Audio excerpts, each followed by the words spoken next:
So you guys are Peter's, you know, gang in high school. You guys are the Scooby Gang. Jacob, you especially play a big role because you're the first person to find out, you know, who he is. And then you can barely keep it together. You can barely keep it secret. Would you have been able to keep that kind of secret if you... I mean, I definitely wouldn't be able to, you know. The fact that Ned, you know, wants to be the sidekick is the only reason why he doesn't want to tell people, you know. Because he understands the super blah blah blah blah blah blah blah. You know, but you know, Ned just wants everyone to know, like the power and responsibility. Ned just wants everyone to know. In a lot of movies, your character would be kind of bitchy. And it's not. Liz is a really nice person. Yeah. She's incredibly popular, smart, total package. Oh yeah, it's true. Like she's Right? not a Totally. mean I girl. feel like so. That's what I really like about this movie and how we made Liz, because it would be so easy to fall down the trap of like, you know, bitchy, popular, mean girl, like it'd be like Regina George, you know.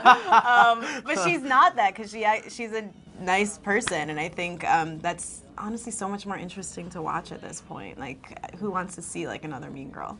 And then you go the other route and you play her.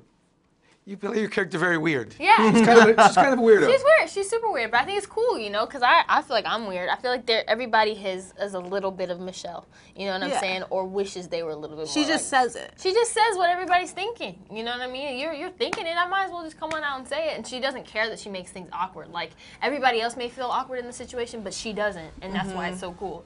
So, for some reason, even though she's weird, you like her, and like, you enjoy that she pops up and says her one-liner, so, you know, it's fun. It's interesting to kind of play something that's a little different and such a distinct character. Each of your characters has a very important part in the Spider-Man mythos, but they're really changed around here.